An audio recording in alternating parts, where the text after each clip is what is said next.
ख़वातीन और हज़रात, कहकशां के सितारों की महफिल में इससे पहले कि मैं अपने गेस्ट को इंट्रोड्यूस कराऊं, मैं एक अवार्ड के बारे में आप लोगों से तज़किरा करना चाहता हूं। ये अवार्ड है Shanti Swarup Bhatnagar award for science and technology. It is a science award given annually by the Council of Scientific and Industrial Research for notable and outstanding research in science and technology. It is the most coveted award in multidisciplinary science in India. The award is named after the founder director of the Council of Scientific and Industrial Research, Dr. Shanti Swarup Bhatnagar. And this was first awarded in 1958. The prize comprises a citation, a plaque, and a cash award of rupees 5 lakhs. In addition, the recipients also receive rupees 15,000 per month up to the age of 65 years.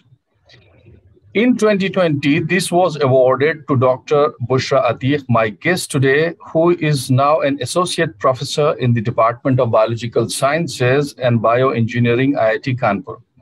Welcome and Assalamu alaikum, Bushra, Dr. Bushra, and thank you for your time. अस्सलाम वालेकुम मुजीब भाई, शुक्रिया मुझे कहकशां के सितारों में शामिल करने के लिए। अच्छा बुशरा, मेरा पहला सवाल आपसे ये है कि आपने अलीगढ़ में 10+2 किया, फिर उसके बाद आपने बीएससी किया, एमएससी किया, पीएचडी किया।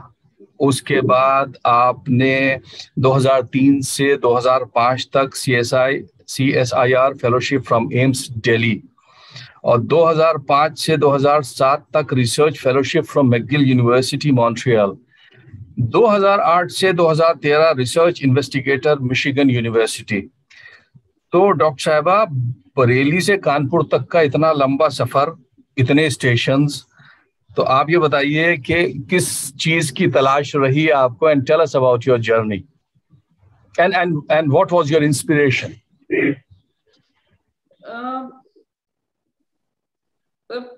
मैं ये मानती हूँ कि मतलब journey is more important than destination, right? So destination Kanpur है फिलहाल अभी के लिए, लेकिन तो जर्नी जो सफर रहा वो काफी अच्छा रहा, क्योंकि हर मोड़ पर, हर पड़ाव पर, चाहे वो अलीगढ़ हो और चाहे दिल्ली एम्स या एनआईए जहाँ मैं रही वो हो, या मॉन्ट्रियल या मिशिगन हो, बहुत कुछ सीखने को मिला और वो सब बहुत जरूरी था, क्योंकि किसी ना किसी तरह उस वो जो मेरा एक्सपीरियंस उन जगहों पे रहा है उसने काफी उस चीज में, मतलब जो मैं अभी कर रही हूँ, कंट्रीब्यूट किया है। तो इसलिए काफी हद तक ये जरूरी था, और मतलब अपना दायरे को बढ़ाना बहुत जरूरी होता है किसी भी फील्ड में। और जब मैं पीएचडी करके निकली तब मैं शायद 26 साल की रही होंगी, तो उस वक्त मुझे ऐसा लगा कि नहीं, मुझे और सीखना है, क्योंकि जो मेरा टॉपिक था जिसमें मेरी पीएचडी थी वो डिफरेंट था, मुख्तलिफ था जो मैं आज कर रही हूँ। और मुझे ऐसा लगा कि उसको जानने के लिए जो मैं करना चाहती हूँ, स्पेशली मैं भी कैंसर रिसर्च में इन्वॉल्व हूँ, कैंसर बायोलॉजी में इन्वॉल्व हूँ, इसमें हम लोग ड्रग टारगेट्स देखते हैं या जो बायोमार्कर्स उनकी तलाश करते हैं। तो उस चीज को सीखने के लिए मुझे लगा कि मुझे और ज्यादा उसमें मेहनत और ट्रेनिंग की जरूरत है, तो उसको ध्यान में रखते हुए ये कुछ और मैंने जो थे ये पड़ाव जो इंक्लूड किए अपनी जर्नी में, बहुत जरूरी थे जो आज मैं कर रही हूँ उसके लिए। अच्छा, तो ये स्टेशन जरूरी थे यहाँ तक पहुंचने के लिए।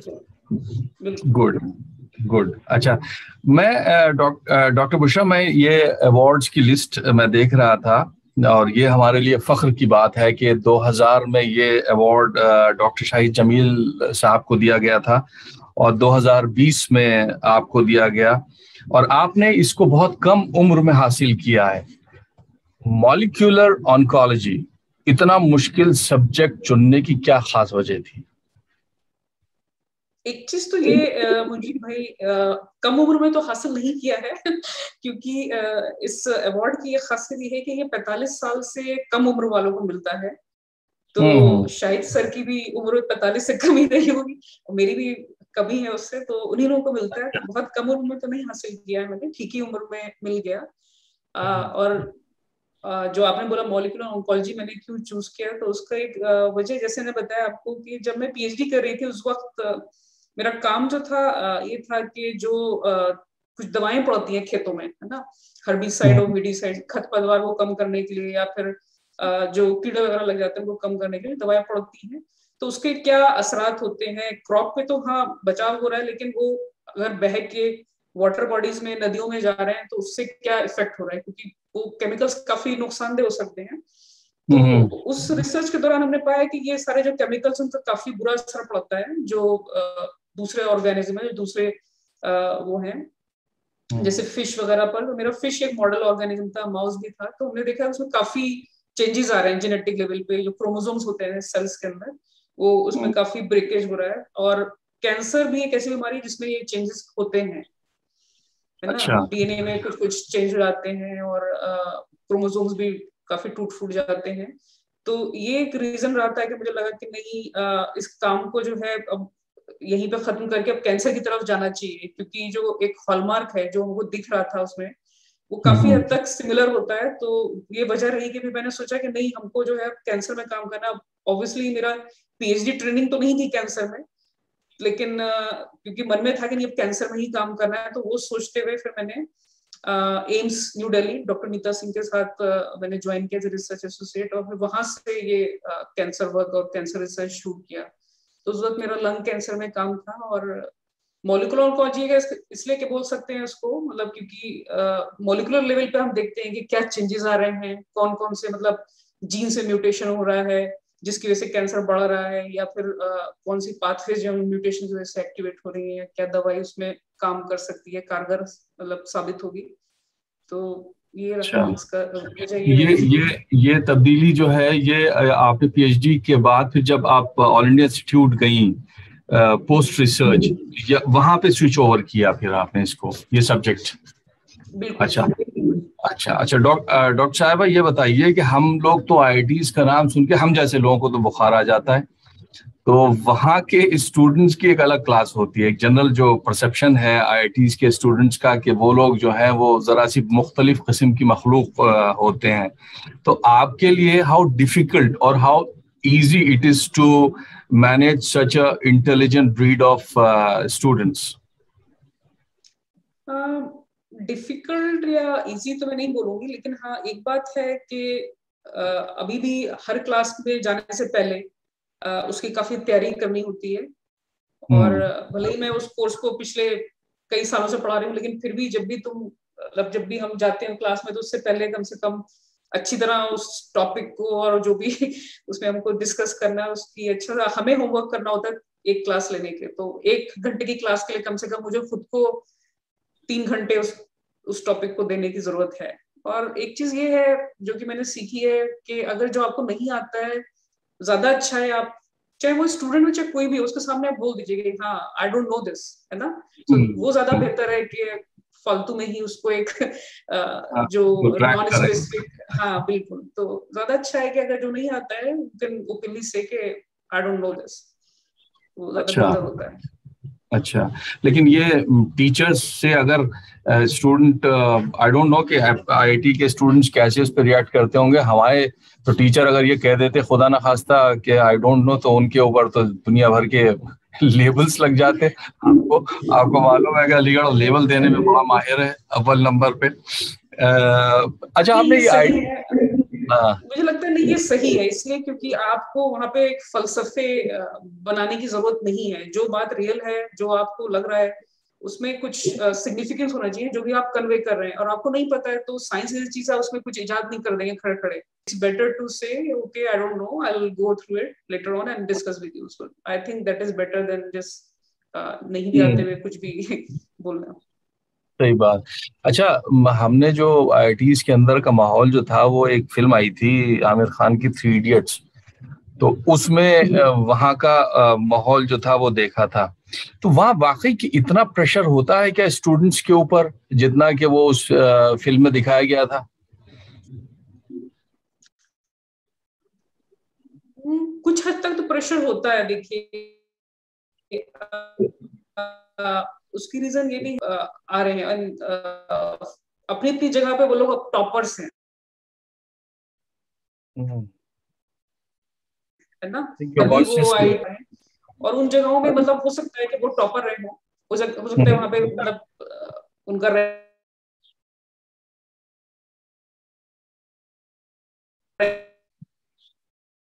आपके पास पूरे लॉट में कई जगह से जो बच्चे सिलेक्ट होकर आ रहे हैं वो टॉपर है अपने डिफरेंट डिस्ट्रिक्ट्स के, तो उनका फिर, लेकिन यहाँ पे जो मार्किंग है वो रिलेटिव मार्किंग है ना। तो रिलेटिव मार्किंग में ये होता है कि भाई आपकी क्लास में कोई एक बच्चा है जिसके मतलब वो 10 पॉइंटर है, अब उसके रिलेटिव में आपका कितने ग्रेड्स क्या ग्रेड आ रहा है, जो है मतलब कुछ उस चीज को मतलब वो नहीं कर पाते, इमोशनली साइकोलॉजिकल उस चीज से काफी डिस्टर्ब हो जाते हैं, क्योंकि उनको अपने एक्सपेक्टेशन होती है कि मतलब हाँ टॉप करना है ना, 10 पॉइंटर होना है, लेकिन वो नहीं हो पाता है क्योंकि now they are competing with the best of the best है ना पीपल। तो उस चीज को लेकर थोड़ा सा वो डिस्टर्ब हो जाते हैं, जिसकी वजह से थोड़ा सा ये टेंशन और ये सब क्रिएट हो जाता है, साइकोलॉजिकल इश्यूज। लेकिन अभी रिसेंटली कुछ कम हुआ है क्योंकि आईटी काफी इस पर फोकस कर रही है। इवन हमारे यहाँ भी आईटी कानपुर में काउंसलिंग सर्विस है, we also have psychiatrist on campus. तो वो सब इन इश्यू के साथ अगर बच्चे को प्रॉब्लम है, इवन हम लोग को बोला जाता है कि कोई भी बच्चा इस तरह से दिख रहा है कि जिसको देख के लग रहा है कि थोड़ा डिप्रेस है या थोड़ा सा चेंज लग रहा है उसकी पर्सनैलिटी में या उसके बिहेवियर में, तो आप रिपोर्ट कर दीजिए काउंसलिंग सर्विस को। तो वो अप्रोच करते हैं, वो लोग उस बच्चे के साथ बात करते हैं, डिस्कस करते हैं उसकी प्रॉब्लम्स। तो ये अच्छी बात है।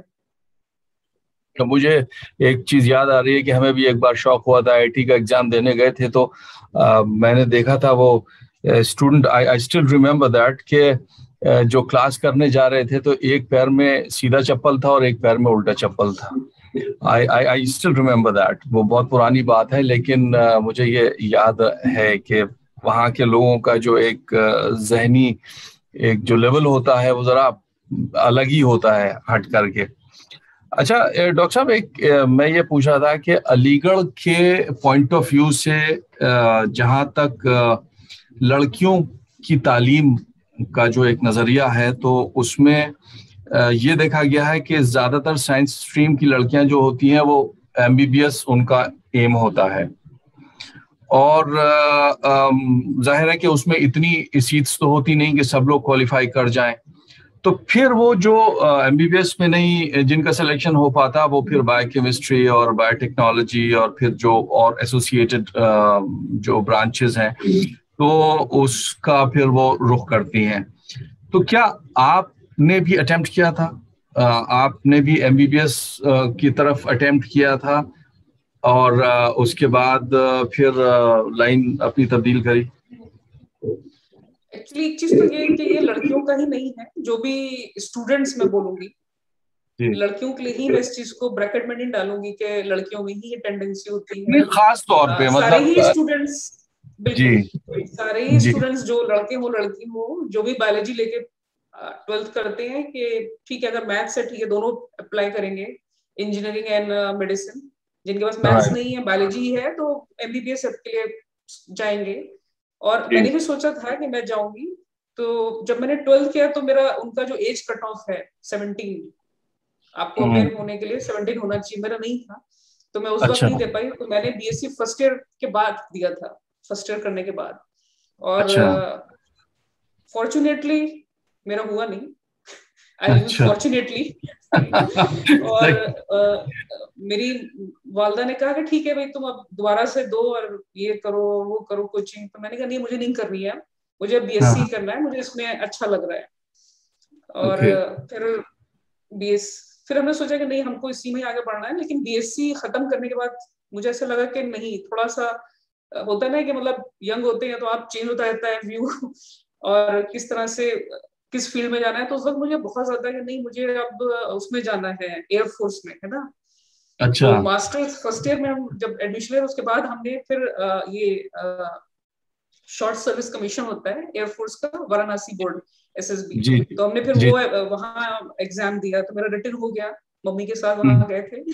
और फिजिकल में जो उनके ऑब्स्टिकल्स वगैरह होते हैं, high jump long jump monkey crawling और क्या क्या, एक हफ्ता रखते हैं वो कैंप में, तो मेरा वो नहीं हो पाया।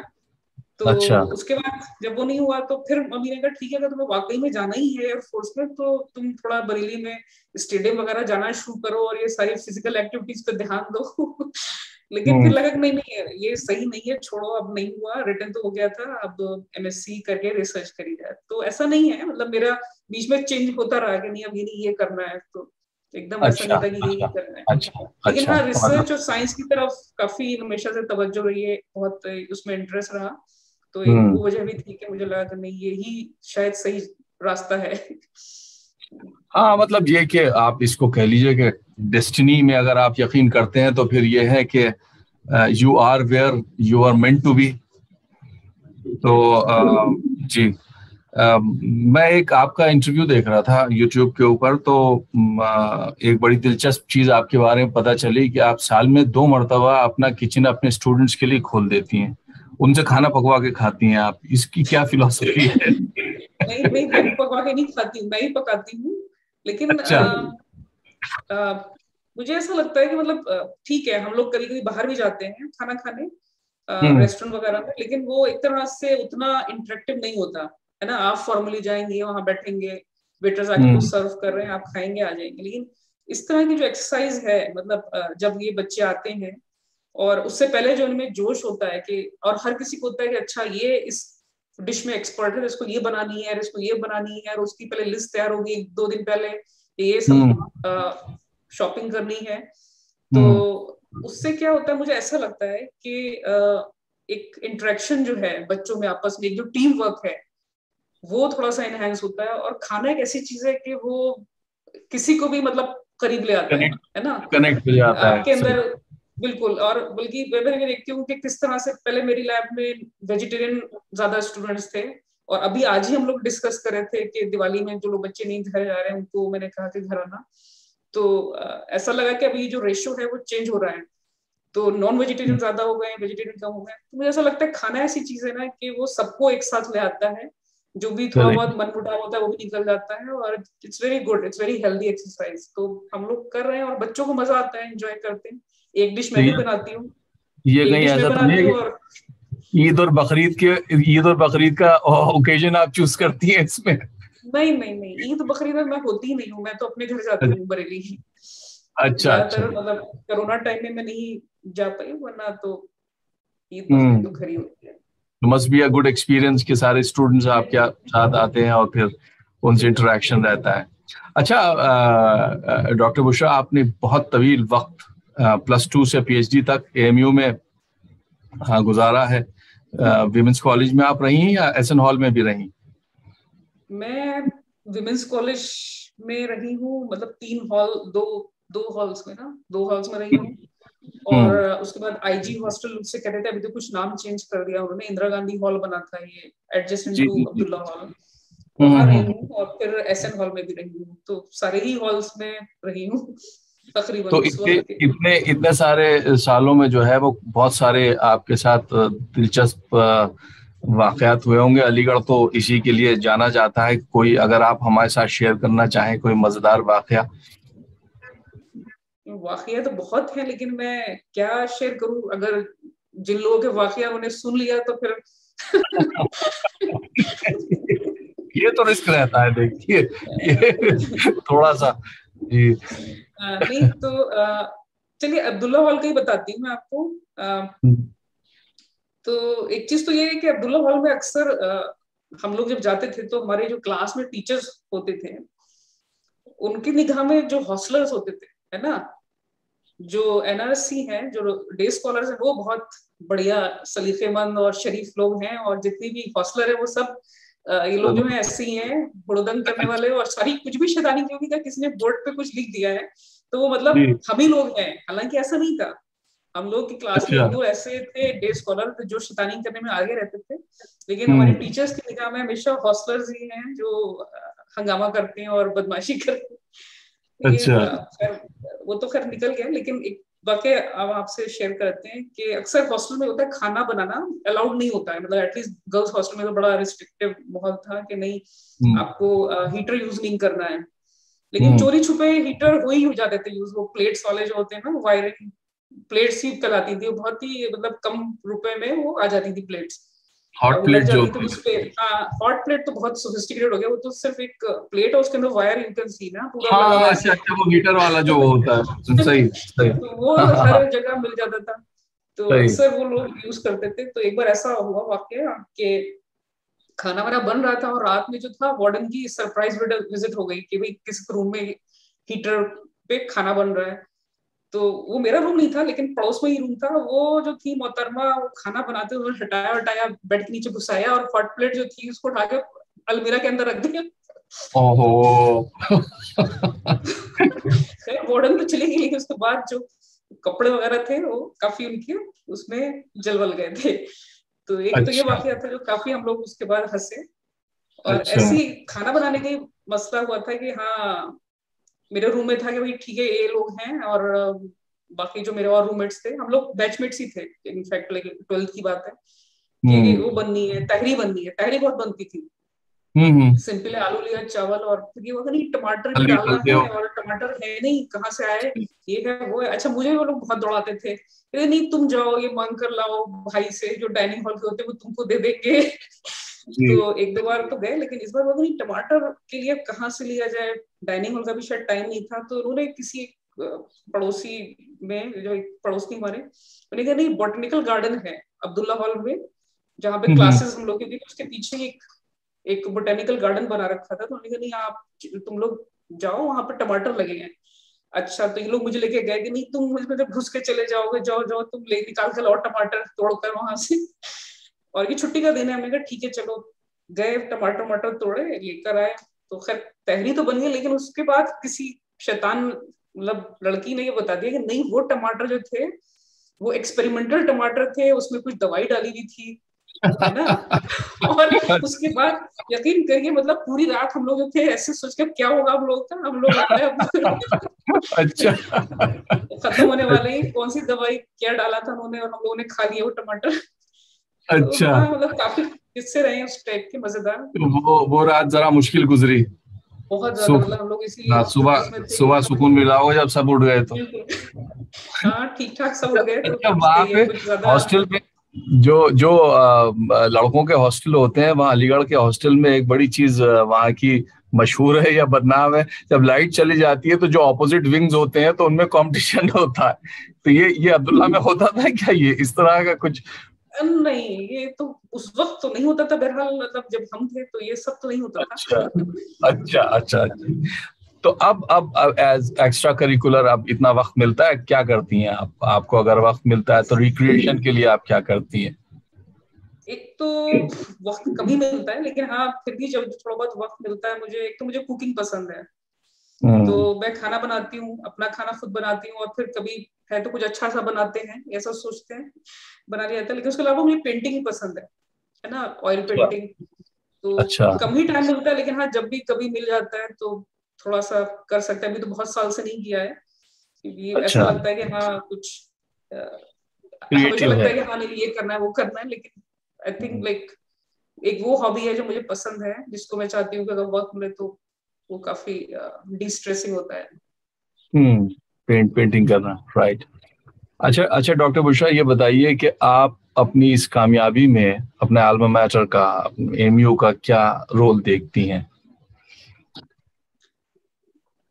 मैं ये बोलूंगी कि काफी बड़ा रोल रहा है, क्योंकि अगर आप देखें तो मैंने 10th के बाद एमयू ज्वाइन किया, 11th में एसएससी। और उस वक्त मैं सिर्फ 13 साल की थी, और पीएचडी तक मतलब ये समझिए 13 साल मैंने और वहां पर बिताया। तो जितना मैंने अपने होम टाउन बरेली में नहीं वक्त बिताया, उससे ज्यादा मैंने अलीगढ़ में बिताया है। तो हम्म। और यही नहीं, मतलब काफी एक चीज जो मुझे आपने पूछा अब्दुल्ला हॉल के बारे में, एक चीज मैं बताऊं कि एकेडमिकली सिर्फ हॉस्टल लाइफ ही मजे वाली बात तो एक तरह है, एक तरह से एकेडमिकली भी बहुत ही नर्चरिंग और सपोर्टिव माहौल रहा है अब्दुल्ला हॉल का एज ए हॉस्टलर। और उसकी वजह ओके। ये रही थी कि जब हम मतलब वहां पे थे तो काफी हमारी जो सीनियर्स थी आपार, अभी भी मतलब मैं उस दिन भी उनके बारे में सोच रही थी, और लगता है कहीं से कुछ कनेक्शन मिल जाए तो दोबारा से उनसे ना मतलब एक राब्ता कायम हो। तो उनका काफी हेल्प रहा है, जैसे कभी भी मुझे फिजिक्स में या फिर बायोलॉजी का कोई कॉन्सेप्ट है, जेनेटिक्स का समझ में नहीं आ रहा है, तो चले गए वहां पे। और ये सीनियर्स ऐसे एमजे हॉस्टल था, तो ये लोग काफी सीनियर्स होते थे ना। हम तो 10th में 12th में थे या फिर बीएससी में, तो ये लोग अक्सर काफी हेल्पफुल थी। तो एक हमारी अनीता रोज आपा थी, वो भी काफी हेल्प उन्होंने मुझे किया है। एक इमराना आपा नाम था शायद उनका, वो थी। तो इस तरह से कई लोग थे जो बहुत हेल्पफुल होते थे। और बैचमेट्स तो होते ही थे, लेकिन ये लोग भी, इन लोग का काफी हो रहा है, मतलब टीचर्स के अलावा कभी कभी मतलब इनफॉर्मली काफी इनसे हेल्प मिली है। और एक ये भी चीज है कि अब्दुल्ला हॉल में जो मेरे टीचर्स थे, मतलब डिपार्टमेंट के टीचर्स तो हैं ही मतलब अच्छे, लेकिन अब्दुल्ला हॉल में मतलब उस वक्त काफी यंग होते हैं आप बीएससी में, तो जो मेरी स्ट्रीम थी उसमें कुछ टीचर ऐसे थे कि मतलब ऐसा नहीं है कि अगर कोई कॉन्सेप्ट क्लास में समझ नहीं आया आपको, मेरे साथ ऐसा था कि मुझे क्लास में समझ नहीं आया, बाद में भी उनको अप्रोच करती थी क्लास के बाद, तो वो हमेशा मतलब ठीक है आज नहीं कल आ जाना इतने बजे, तब डिस्कस कर लेंगे, बताते हैं। तो वो चीज मुझे काफी अच्छी लगी। अब मैं सोचती हूँ कि मतलब now I am this position, ये कितना मुश्किल होता है कि एक्स्ट्रा टाइम देना एक बच्चे को, है ना। तो वो मुझे एक तरह से अलीगढ़ में काफी अच्छा रहा, स्पेशली वहाँ पे। अब तो उनका इंतकाल हो गया, मरहूम अंजुम आपा थी, तो वो भी काफी सपोर्टिव थी। तो जब भी कुछ कंफ्यूजन, कुछ डाउट्स हैं, अप्रोच करो तो बहुत ही खुशी खुशी हमेशा बताना। और इसी तरह से मास्टर्स में भी टीचिंग जो था काफी अच्छा रहा है। अब मैं जैसे लोगों से बात करती हूँ कि हाँ हमने बीएससी में ये एक्सपेरिमेंट्स किए हैं या मास्टर्स में हमने ये एक्सपेरिमेंट्स किए हैं, तो बहुत सारे जो स्टूडेंट्स हैं, मतलब ये जो हमारे लेवल के लोग हैं जिन्होंने कहीं और से मास्टर्स या बीएससी किया है, तो कहते हैं अच्छा हमने तो नहीं किया ये एक्सपेरिमेंट। तो मुझे बड़ा ताज्जुब होता है कि अरे हमने तो मतलब उस जमाने में अलीगढ़ से मतलब काफी कुछ, इसका मतलब हमारा हैंड्स ऑन काफी अच्छा था और अभी भी है। तो काफी कंट्रीब्यूशन रहा अलीगढ़ का उस सब चीज में, मतलब मेरी जो कामयाबी है, और भले ही मैं उस पर काम नहीं कर रही हूँ जिसमें मैंने पीएचडी की, लेकिन एक जो फाउंडेशन है वो मुझे वहीं से मिली। और इवन आपने शाहिद सर का नाम लिया, और मुझे काफी खुशी है कि शाहिद सर से पढ़ने का भी मौका मुझे मिला जब मैं अलीगढ़ में थी, क्योंकि शाहिद सर की जॉब तो एज ए साइंटिस्ट आईसीजीबी में थी, लेकिन समर टाइम में जब वो अपने होम टाउन जाते थे अलीगढ़, तो वो समर टाइम में ये लोग इन्होंने शुरू किया था, शाहिद सर और दो और फैकल्टी थे, एक तारिक हकीम साहब थे, मतलब हैं यूएस में वो, और एक असद अहमद साहब भी थे। तो इन लोगों ने एक छोटा सा समर यूनिवर्सिटी टाइप से शुरू किया था, एग्रीकल्चर इंस्टीट्यूट में शायद वो होता था। तो उस वक्त मैं पीएचडी ही कर रही थी, मतलब मास्टर्स में हो चुका था, पीएचडी स्टूडेंट थी। तो मैंने वो इनकी क्लासेस अटेंड किए और काफी अच्छे होते थे, क्योंकि जो हमने पढ़ा है मास्टर्स में से ज्यादा टेक्स्ट बुक्स ओरिएंटेड होता था, और ये लोग जो आते थे शाहिद सर हैं या तारिक सर हैं या असद साहब थे, तो ये ज्यादातर रिसर्च पेपर डिस्कस करते थे, है ना। तो वे ऑफ टीचिंग डिफरेंट होता था, एक अलग सा फ्लेवर मिलता था हमको, और वो भी काफी मतलब बिल्कुल बिल्कुल, तो बहुत अच्छा लगता था। और लगता था अच्छा कितना अच्छा कर रहे हैं लोग, और हमें भी मतलब इतना अच्छा करना है और ऐसा बनना है, एक तरह से ना लाइक रोल मॉडल सामने आपके होते थे। बिल्कुल exactly doctor Bushra, it was nice talking to you, और AMU fraternity is proud of you for your achievements, और अब हमारी दिली ख्वाहिश है और दुआ है कि अब अगला सफर, जैसे आपने शुरू में बताया ना कि सफर अभी जारी है, पिक्चर अभी बाकी है मेरे दोस्त, तो इंशाल्लाह जो है अब नेक्स्ट जो पड़ाव है वो नोबेल प्राइज का हो, ये हमारी दुआ है इंशाल्लाह ताला। तो बहुत ज्यादा बड़ा आपने नहीं, देखिए ये कि दुआओं का तो कोई वो नहीं होता, दुआ तो उसके लिए मांगी जा सकती है, एंड यू नेवर नो कि जो है वो इंशाल्लाह। तो थैंक यू बुशरा, एंड फिर इंशाल्लाह किसी दिन मुलाकात होगी और बातचीत रहेगी। Thank you for joining and all the best. Thank you जी भाई, शुक्रिया।